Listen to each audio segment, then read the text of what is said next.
اب آئیے بہترین ماحول میں گزارش کی جائے حضرت مولانا محمد سلمان اظہری صاحب سے کہ وہ تشریف لائیں اور اپنی تقریر سے ہمارے قلوب کو منور و مجلہ فرمائیں۔ نعرہ تکبیر، نعرہ رسالت، خاندان برکاتی دولہا، جامعہ احسن البرکات، فیضان حضور احسن العلماء، فیضان نوری میاں، نعرہ تکبیر، نعرہ رسالت۔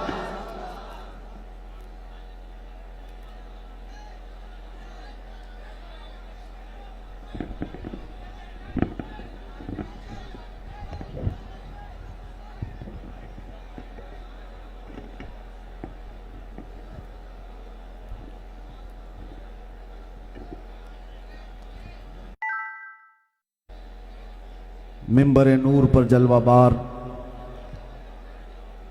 تاج المشائخ، شرف ملت، رفیق امان ملت اور تمام خانوادہ برکات، معزز علماء ذوی الاحترام، نائبان رسول، مہمانان رسول، اساتین ملت، حاضرین ملت، السلام علیکم ورحمۃ اللہ وبرکاتہ۔ الحمدللہ وکفا وسلام علی حبیبہ المصطفیٰ، اما بعد فاعوذ باللہ من الشیطان الرجیم، بسم اللہ الرحمن الرحیم۔ یا ایہا الذین آمنوا اتقوا اللہ ولتنظر نفس ما قدمت لغد واتقوا اللہ ان اللہ خبیر بما تعملون، صدق اللہ مولانا العظیم۔ بارگاہ رسالت معاب صلی اللہ علیہ وسلم میں درود پاک کا ہدیہ پیش کریں۔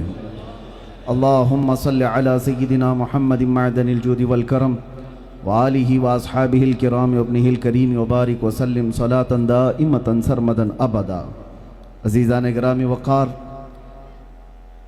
ہم غلاموں کی حاضری کے لیے یہ دربار ہے، یہاں کے ٹکڑے کھانے کے لیے ہم آیا کرتے ہیں، تقریریں جمانے کے لیے نہیں۔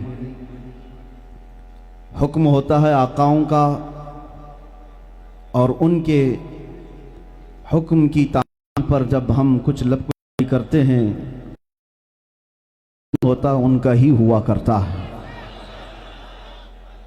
عزیزان گرامی، حاضری کی خاص وجہ بھی یہ تھی کہ میں مدتوں دعاؤں میں انتظار کرتا رہا خاندان برکات کے وسیلے سے، اور خاص طور پر اعلیٰ حضرت کا دیا ہوا یہ وظیفہ پڑھتا رہا اپنے مصائب کے زمانے میں، یا آل محمد خذ بیدی اے سید حمزہ کن مددی۔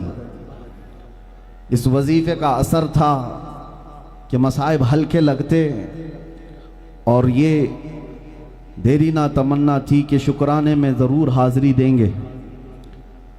اور ایک بات میں آپ کو بتاتا ہوں، انسان اپنی حیثیت اور اپنی وقاعت سے کچھ نہیں حاصل کرتا جب تک اس پر عطائے الہی نہ ہو، فضل ربی نہ ہو۔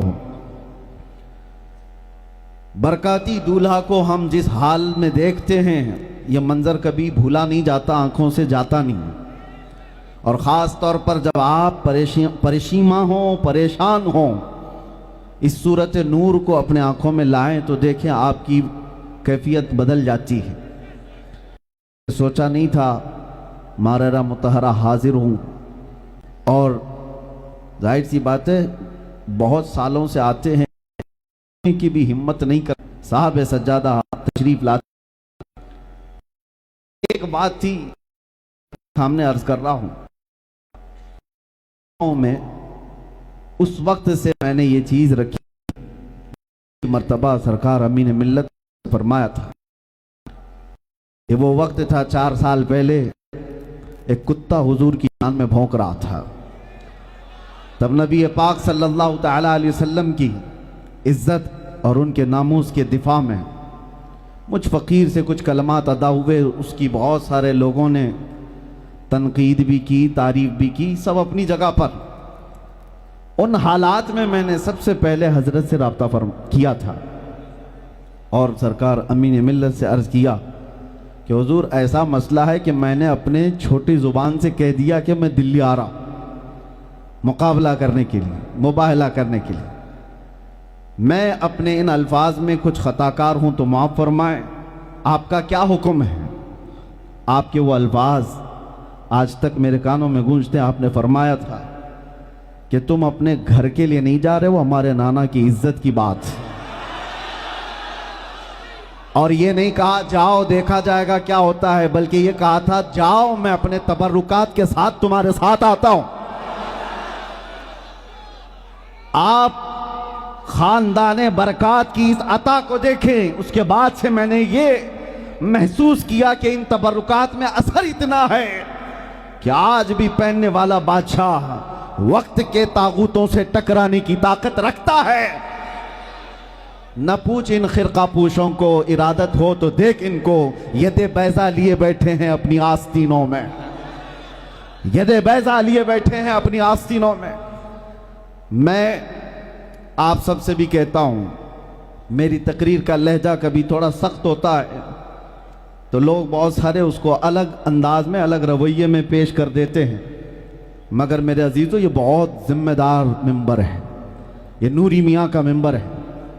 یہاں سے میں آپ کے سامنے جو چیز عرض کرنے جا رہا ہوں وہ یہ، حالات ان خانقاہوں کے سجادگان کے لیے اس طرح کے ہیں کہ میں خود محسوس کرتا ہوں حضرت امان ملت اتنی دعائیں کرتے رہے ہر گھڑی، اور حضور امین ملت سے مجھ فقیر کے لیے ان کی عطائیں اپنی جگہ پر. لیکن ہم یہ چاہتے ہیں کہ ہم جیسے لوگوں کی وجہ سے ان کے تمام کام کاج پر کچھ اثر نہ پڑے. ظالموں کی نظر اگر ہمارے اوپر ہے تو ہماری وجہ سے کوئی کام کاج میں اثر نہ پڑے. اور لوگ یہ سمجھ بیٹھتے ہیں کہ یہ خانقاہ کیا کر رہی ہے، وہ خانقاہ کیا کر رہی ہے، وہ خاموش کیوں ہیں، یہ خاموش کیوں ہیں. زبان سنبھال کر کے بات کیا کرو. ہر ایک کے کام کا انداز الگ ہوتا ہے. ضروری نہیں کہ ہر کوئی مائک میں پکار کر کے کہہ دے. تقریر کا فن جس کے پاس ہے وہ کرے گا، تحریر کا فن جس کے پاس ہے وہ ناموس رسالت کا دفاع کرے گا. ارے مسجد کے ممبر سے ہر امام بھی دفاع ناموس رسالت کرتا ہے. ہر ایک کا میدان الگ ہے. خانقاہوں کی بات جب آئے، آپ کو اندازہ نہیں ان خانقاہوں سے جو کام ہو رہا ہے. میاں ہم جیسے لوگ وقتی طور پر کسی کا جواب دے سکتے ہیں، اور یہ صاحب سجادہ جو جواب دیتے ہیں وہ برسوں تک امت مصطفیٰ کے لیے دفاع بن جاتا. برسوں تک. یہ احسن البرکات کیا ہے؟ ہم جیسے نہیں، ہمارے سے بہت اعلیٰ و عرفہ ہزاروں علماء یہاں سے نکلیں گے جو دفاع ناموس رسالت کرتے رہیں گے. علی گڑھ کے البرکات میں یہ سارا چمن کیا ہے؟ دفاع کرنے کا طریقہ دیر پا بھی ہوتا ہے، دانش مندی یہ بھی ہوتی ہے. میں یہ اس کا خلاصہ آپ کے سامنے اس لیے کر رہا ہوں کہ لوگ چھوٹی زبان بڑے بڑے علماء مشائخ سادات کے لیے کھولنے لگ جاتے ہیں. فلاں کیا کر رہے ہیں، حالات ایسے ہو گئے ہیں، وہ یہ کہہ رہا ہے، یہ صاحب کیوں نہیں کہتے، وہ پیر صاحب کیوں نہیں بولتے. میاں سب کو ایسا مت سمجھو، سب کے کام الگ ہیں. اگر جنگوں میں خالد بن ولید جاتے تھے تو یہ مت پوچھو کہ عثمان غنی عمر فاروق کیا کر رہے تھے. سب کا منصب الگ ہے. صدیق اکبر کیا کر رہے تھے، خلافت کے امور کی ذمہ داریاں ان کی الگ تھی. اگر تم سب کو تلوار اور تیر سے ہی ناپتے رہ جاؤ گے تو عبداللہ بن مسعود کا کیا کہو گے، ابی بن کعب کے احوال پر کیا کہو گے. سب کے اپنے اپنے مناصب ہیں اور اپنی ذمہ داریاں ہیں. امت صرف اور صرف زبان سے کہہ لینے والے سے نہیں چلتی. امت کے احکام مختلف ہیں. بہرحال یہ چھوٹی سی باتیں تھی، یہ اعزاز و اکرام کہ مجھے آج یہاں کھڑا کیا گیا ہے. دو چند باتیں آپ کے سامنے عرض کر کے جاتا ہوں. میں نے آیت کریمہ تمہارے سامنے تلاوت کی، اس لیے کہہ رہا ہوں کہ آج 2026 کا پہلا دن گزرا ہے. یہ پہلا دن ہے، نیا سال تمہاری زندگی میں دستک دیا ہے. بلکہ یوں سمجھو کہ زندگی کے ایام بہت تیزی سے ختم ہوتے جا رہے ہیں، موت کے قریب ہم آتے جا رہے ہیں. اور رب تعالیٰ فرماتا ہے، اے ایمان والو اللہ سے ڈرو اور یہ دیکھو کہ قیامت کے لیے تم نے کیا بھیجا ہے. اور اللہ کے نبی صلی اللہ تعالیٰ علیہ وسلم ارشاد فرماتے ہیں، حدیث ہے حضرت معقل بن یسار رضی اللہ تعالیٰ عنہ سے، کہ کوئی دن ایسا نہیں جب تمہاری زندگی میں آتا ہے تو تمہیں صبح وہ ندا کرتا ہے، بولتا ہے کہ اے بنی آدم میں ایک نئی مخلوق ہوں، نیا دن ہوں تیری زندگی میں. کچھ کرنا ہو تو کر جا, قیامت کے دن تیرے اعمال کی میں گواہی دوں گا. اور اگر تو نے اس کو ضائع کر دیا, ایسے ہی وقت اس کو برباد کر دیا, تو اس کا بھی کل قیامت کے دن میں اس کی بھی گواہی دوں گا ہر دن. اور حضور فرماتے ہیں رات بھی آتی ہے تو یہی کہتی ہے. ہمارے پاس بہت شارٹ ٹائم ہے, بہت مختصر وقت بچا ہے. خاص طور پر طلبہ کے لیے بھی میں کہتا ہوں, کچھ تو وہ بچے ہیں جو 6 سال حفظ قرآن میں بیٹھے رہے, پھر شادی کی عمر آ گئی, سب چھوڑ دیا. وقت کو محسوس کرو. میرے آقا صلی اللہ علیہ وسلم فرماتے ہیں 2 نعمتیں ایسی ہیں جس میں اکثر لوگ خسارہ اٹھاتے ہیں. 2 نعمتیں ایسی ہیں.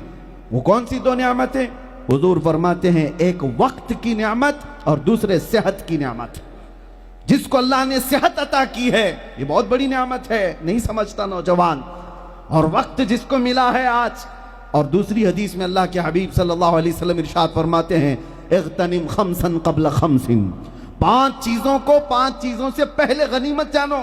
وہ کون سی 5 چیزیں ہیں؟ مختصر سنو. حضور پاک صلی اللہ علیہ وسلم فرماتے شبابک قبل حرمک, تمہاری جوانی کو غنیمت جانو تمہارا بڑھاپا آنے سے پہلے. پوچھو بہت سارے بوڑھوں کو, ان کے پاس کاش کے علاوہ کچھ نہیں ہے ابھی. کاش. وہ بوڑھے صرف سوچتے رہ جاتے ہیں.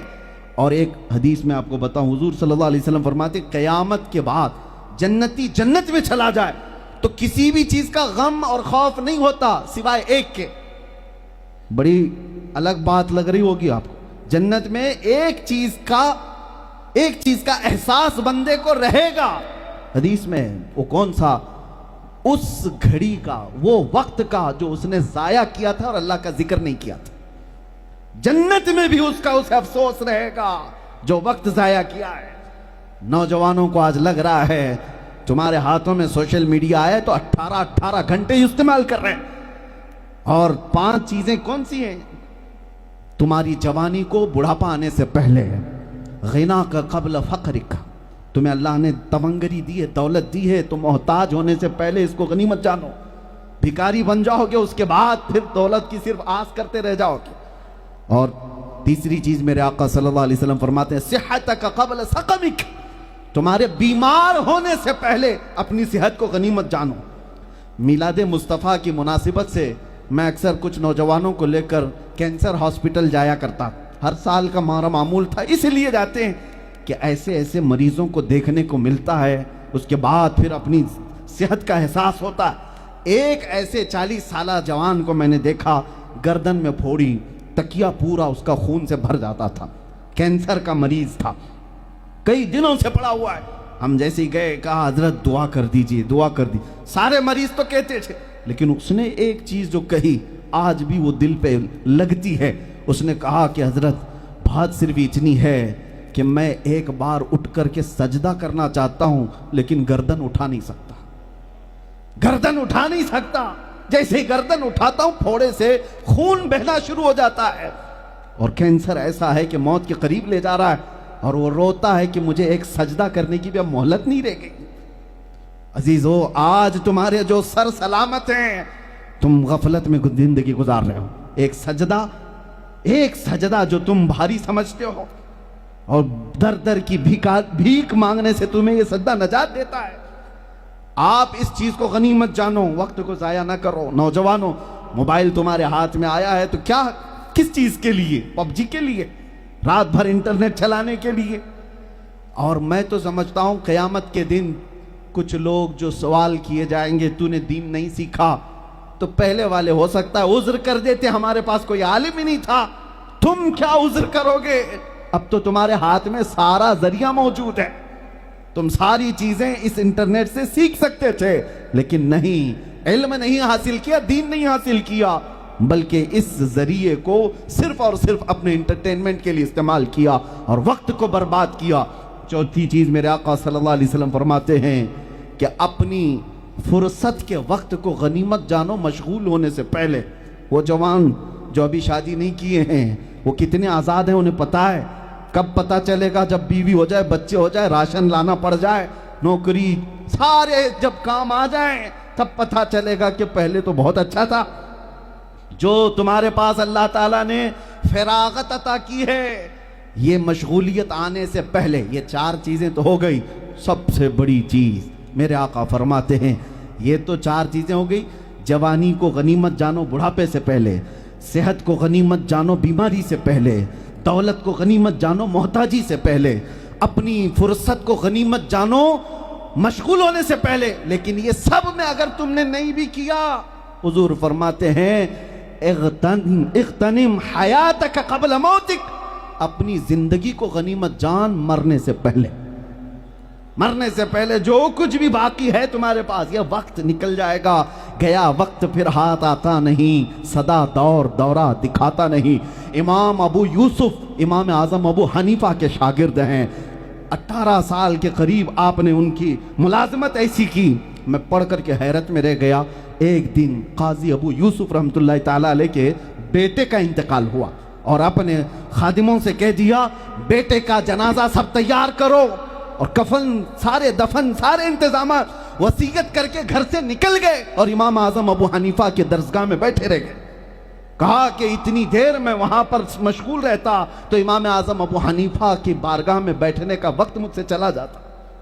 انہوں نے ان عظیم اوقات کو بھی, ارے وہاں تو جائز تھا اپنے بچے کے دفن کے لیے. اسی لیے میرے آقا صلی اللہ علیہ وسلم فرماتے اگر قیامت آ گئی اور تمہارے پاس اتنا سا وقت ہے کہ ایک کھجور کا بیج بو سکتے ہو, حضور فرماتے وہ بھی کر جاؤ, خالی نہ رہو. اتنی دیر اگر تمہارے پاس موجود ہے. اور نوجوانوں نے آج کیا بنا رکھا ہے کہ ابھی تو سیٹل نہیں ہوا, ابھی تو سٹینڈ نہیں ہوا, 25 سال کا ہو گیا, 30 سال کا ہو گیا, لوگوں پر بوجھ بنا ہے, ماں باپ پر بوجھ بنا ہوا ہے. آج میں محسوس کر رہا ہوں ہندوستان بھر کے جس علاقے میں جاتا ہوں سب سے پہلے مجھ سے لوگ یہ کہتے ہیں ہمارے علاقے کے بچے نشہ خور ہو چکے, نشہ بکتا یہاں ہے, نشہ آتا یہاں ہے, بچے نشہ کرتے ہیں. کتنی مائیں روتی ہیں. جیلوں میں ہم نے دیکھا ہے دروازے پر 4-4 گھنٹے مائیں بیٹھ کر چلی جاتی تھی کیونکہ ان کے بچے ڈرگز کی وجہ سے جیل میں بند ہیں. اور جبکہ اتنی سخت ترین سزائیں, کون تمہیں یہ نشے میں مبتلا کر رہا ہے؟ کون تمہیں اپنی جوانی کا احساس نہیں, تمہیں اپنی جوانی کی قدر نہیں. ہاں نشہ کرنا ہی تھا تو یہ چرس گانجے دھتورے کا کیوں کیا؟ کاش عشق محمدی کا نشہ کر لیتے, دنیا تمہاری عاشق ہو جاتی. وہ ایک نشہ ایسا ہے جس کے سر پر چڑھ کر بولتا ہے تو پھر پوری دنیا میں آواز آتی ہے ڈال دی قلب میں عظمت مصطفیٰ سیدی اعلیٰ حضرت پہ لاکھوں صلاح. وہ کون سا نشہ تھا؟ وہ عشق محمدی کا نشہ تھا. اے نوجوانوں وہ نشہ تو اٹھاؤ جس کو, اور وہ شراب پیو جس کو شراب محبت کہتے ہیں. ایسی شراب کہ جس کے بعد پھر دوسرے کا احساس بھی نہ ہو. اور اقبال اسی کو کہتا ہے کہ جو محمد عربی کی محبت کے نشے میں مبتلا ہو گئے ان کا حال یہ ہوتا ہے, ان کا حال یہ ہوتا ہے دو عالم سے کرتی ہے بیگانہ دل کو, عجب چیز ہے لذت آشنائی, عجب چیز ہے لذت آشنائی. پوری دنیا کیا کہہ رہی ہے اس سے کچھ فرق نہیں پڑتا اس نوجوان کو جو عشق محمدی میں مبتلا ہے, دو عالم سے کرتی ہے بیگانہ دل کو. اسی لیے میرے عزیزو ایک بات اخیر میں اب جملوں کو سمیٹتے ہوئے کہتا ہوں, زندگی اللہ نے دی ہے, جوانی اگر دی ہے ایک ہی بار آتی ہے, دل اللہ نے دیا ایک ہی دیا ہے, اس میں جو دھڑکن ہے ایک بار گزر کر چلی جائے تو واپس نہیں آتی. اس لیے اپنی دھڑکنوں کو سپرد کرو اس بارگاہ میں جس کو اقبال کہتا ہے بمصطفیٰ برساں خیش کے دی ہماؤس گھر بہو نہ رسیدی تمام بول حبیس. اپنے آپ کو مصطفیٰ کے قدموں تک پہنچا لو, یہی دین ہے. اگر وہاں تک نہیں پہنچ سکا زندگی ابو لہب کی طرح ہے. اے نوجوانوں ایک جوان ایسا ملتا ہے تاریخ میں, عبداللہ بن حذافہ سہمی, عیسائیوں کے بڑے بادشاہ نے قید کر لیا. اور نوجوان, آخری باتیں ہیں, میں نے دیکھا ہے کبھی کبھار آزمائش تلوار چاقو بھالے اور سختیوں کی یہ آسان ہوتی ہے, سہ لیں گے لوگ. اگر تم سے کوئی کہے دین چھوڑ دو, ماروں گا, چاقو ماروں گا, تلوار ماروں گا, ہو سکتا ہے تمہارے اندر پراؤڈ فیل ہو, میں اپنے دین پر مر جاؤں گا لیکن ہٹوں گا نہیں. ہو سکتا ہے تمہارے اندر یہ احساسات آئیں, ہمیں بھی ہوتا ہے. سختیوں سے اگر کوئی بدلنا چاہے تو ہم نہیں بدلیں گے, لیکن میرے عزیزو اس سے ڈینجر امتحان ہے کبھی کوئی دولت اور حسن دے کر کے خرید لے, اچھے اچھے تقوی والوں کا تقوی بھسم ہو جاتا ہے. یہ بڑا بڑا امتحان ہوتا ہے. اس امتحان میں بہت سارے فیل ہو جاتے ہیں. آج دنیا صرف تمہیں تلوار نیزے بھالے کی بدولت دین نہیں بدل رہی. آج تمہیں حسن اور دولت کی بدولت بہت سارے لوگ کب کے نکل گئے ان کو پتہ بھی نہیں چل رہا. عبداللہ بن حذافہ کو ایک بادشاہ نے قید کیا اور اس کے بعد اس کی تعریف کیا. کہا ایسا ایک نوجوان مجھے چاہیے, اگر یہ میرے اندر آتا ہے میرے دین میں, آدھی سلطنت میں دے دوں گا اس کو, آدھی سلطنت. عبداللہ بن حذافہ رسول اللہ کے جوان ہیں. جو ایک بار بک جاتا ہے اس بازار میں دوبارہ کبھی نہیں بکتا. اگر دنیا آج تمہاری بولی لگا رہی ہے تو اس کا مطلب ہے پورے بکے نہیں ہو. ایک بار بک جاؤ, تمہارے چہرے سے لے کر نیچے تک آثار ایسے نظر آئیں, کوئی دوسرا بولی لگانے سے بھی ڈرے, دیکھ کر کے ہی سمجھ جائے یہ بازار مصطفیٰ کا غلام ہے. عبداللہ بن حذافہ کو جب یہ پیشکش کی گئی آدھی سلطنت دے دوں گا, عبداللہ بن حذافہ مسکرائے, کہا یہ نہیں ہو سکتا, میرا دین اتنا سستا نہیں. بادشاہ نے کہا اس سے بھی زیادہ دے دوں گا, تو میرے دین میں آ جا. عبداللہ بن حذافہ کا جواب ہر نوجوان سن لے. جوانی کس کو کہتے ہیں؟ وہ کہتے ہیں اے بادشاہ تو پوری سلطنت دے دے, اس کے بعد ایک اور سلطنت, اس کے بعد ایک اور سلطنت دے, 3 بڑی سلطنتیں تو مجھے دے دے. اس کے باوجود اگر پلک جھپکنے کے برابر بھی تو کہے میں میرے مصطفیٰ سے بے وفائی نہیں کر سکتا, میں غداری نہیں کر سکتا. وہ لوگ جو اپنا وقت برباد کر رہے ہیں وہ کیا کر رہے ہیں؟ اپنے نبی سے وفا کر رہے ہیں, اپنے نبی سے محبت کا جو دعویٰ کر رہے ہیں. صرف نعروں میں نہیں ہوتی محبت. میرے آقا سے ایک صحابی نے کہا تھا واللہ انی لأحبک یا رسول اللہ, اے اللہ کے رسول قسم خدا کی میں آپ سے بہت محبت کرتا ہوں. حضور نے کیا فرمایا تھا جواب میں؟ انظر ماذا تقول, سوچ لے کیا بول رہا ہے. یہاں کہتے ہیں نا ہم لبیک یا رسول اللہ, اے اللہ کے رسول ہم حاضر ہیں. حضور نے فرمایا تھا صحابی کو انظر ماذا تقول, انہوں نے دوبارہ کہا واللہ انی لأحبک یا رسول اللہ, قسم خدا کی اے اللہ کے رسول میں آپ سے بے حد محبت کرتا ہوں. حضور نے پھر فرمایا انظر ماذا تقول 3 بار. جب انہوں نے تینوں بار یہ کہا آقا میں سچ کہہ رہا ہوں, قسم خدا کی آپ سے بہت محبت کرتا ہوں, تب میرے آقا نے فرمایا اگر تو اپنی بات میں سچا ہے تو انتظار کر, مصیبتیں ایسے آئیں گی جیسے پہاڑ سے پانی بہہ کر جلدی آتا ہے, اتنی جلدی آ جائیں گی.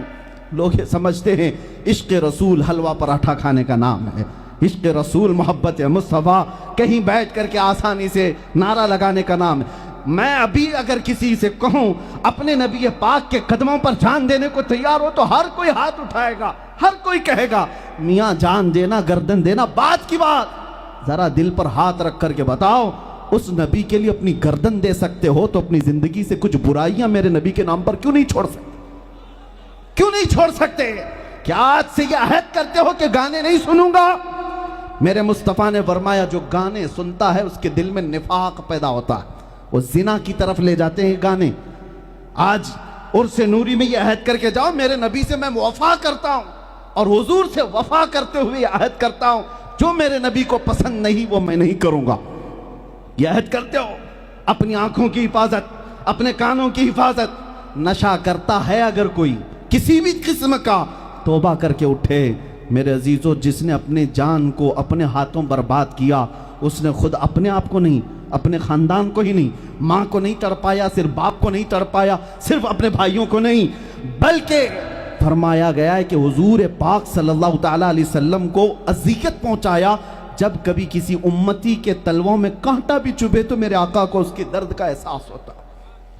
تم تو پورے برباد کر جاؤ گے اور سوچتے ہو کہ حضور کو کچھ نہیں ہوگا. ہر ہفتے فرشتے ہمارے اعمال کی خبر حضور کی بارگاہ میں پیش کرتے ہیں. بہت میں دل دکھ کے ساتھ یہ عرض کر رہا ہوں جو حالات دیکھ کر کے آئے, مسلمان کو اس جگہ پر نہیں ہونا چاہیے. ارے میاں میری بات الگ ہے, میں کسی اور جرم میں گیا لیکن دوسروں کو دیکھتا ہوں, تم کو اس جرم میں نہیں آنا چاہیے تھا, اس لیے کہ نبی پاک کا نام اور ان کی نسبت تمہارے ساتھ جڑی ہوئی ہے. اتنا خیال رکھ لو میرے عزیزو. پھر اخیر میں اعلیٰ حضرت عظیم البرکت فاضل بریلوی رضی اللہ تعالیٰ عنہ کی بات کہہ کر کے جاتا ہوں. سارا ڈپریشن, سارا ٹینشن, ساری برائیاں ختم ہو جائیں گی. ایک عمل کر لو, وہ عمل کیا ہے؟ انہیں جانا انہیں مانا نہ رکھا غیر سے کام، للہ الحمد میں دنیا سے مسلمان گیا۔ اٹھو قوت عشق سے ہر پست کو بالا کر دو، دہر میں نام محمد سے اجالا کر دو، کی محمد سے وفا تو نے تو ہم تیرے ہیں، یہ جہاں چیز ہے کیا لوح و قلم تیرے ہیں۔ اور اعلیٰ حضرت کا آدھا جملہ کہتا ہوں، پورا جملہ ہر سنی کرتا ہے، ہماری زندگی کا اصل مقصد وہ جو نہ تھے تو اور وہ جو نہ ہو تو، یہ سارے سنیوں کو معلوم ہے، وہ جو نہ ہو تو کچھ نہ ہو، جان ہے وہ جہان کی اور جان ہے تو وقت کی بات کہہ رہا تھا آخر میں، یہ لمحہ ناشکری کا نہ ہو جائے۔ وقت آج کس کا ہے؟ لوگ کہتے ہیں نا جہانگیر کا وقت تھا، اکبر کا وقت تھا، بابر کا تھا، وہ تھا۔ ابو الحسین احمد نوری کا وقت آج بھی ہے، شاہ برکات کا وقت آج بھی ہے، جتنے یہاں پر آرام کر رہے ہیں ان کا وقت ہے۔ کبھی فارسی میں شعر سنا، شاہ است حسین، بادشاہ است حسین، فارسی میں است کہتے ہیں اور بود کہتے ہیں تھا۔ شعر میں نہیں کہا گیا شاہ بود حسین، بادشاہ تھا حسین، نہیں، بادشاہ ہے حسین۔ ہر وقت ان کا ہوتا ہے جو روح وقت کو تھام لیتا ہے۔ روح وقت کون ہے؟ مصطفیٰ کریم صلی اللہ علیہ وسلم کی ذات ہے جو ان کو تھام لیا۔ ہر سال اس کا ہے، ہر مہینہ اس کا ہے، ہر دن اس کا ہے۔ ارے 100 سال گزر گئے، اعلیٰ حضرت ابھی پرانے نہیں ہوئے، ہمارے مجمع میں جوان ہے، ابھی عشق محبت عشق محبت، بس اتنا کہہ دو اعلیٰ حضرت آ جاتے ہیں۔ کیوں؟ جو وقت کی روح کو پکڑ لیتا ہے اس کا وقت کبھی پرانا نہیں ہوتا، اس لیے اپنے وقت کو برباد نہ کرو، روح وقت کو پکڑ لو۔ ہر آنے والا زمانہ تمہارا ہے، 25 بھی تمہارا، 2026 بھی تمہارا، 2027 بھی تمہارا۔ اللہ جب تک حیات دے تب تک تو ہے ہی، قیامت آنے تک تمہاری قبر میں جانے کے بعد بھی وقت تمہارا ہی ہے، وقت تمہارا ہی ہے۔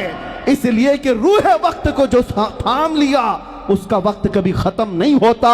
آخر میں عرض ہے مولا کی بارگاہ میں، اے رب العالمین، اے کائنات کے پروردگار، جتنے عرص نوری میں آئے ہیں مولا، نوری میاں کو جس طرح تو نے ہر زمانے کا بادشاہ رکھا ہے، ہمیں ہر زمانے کا غلام بنا کر کے رکھ۔ لبیک یا رسول اللہ۔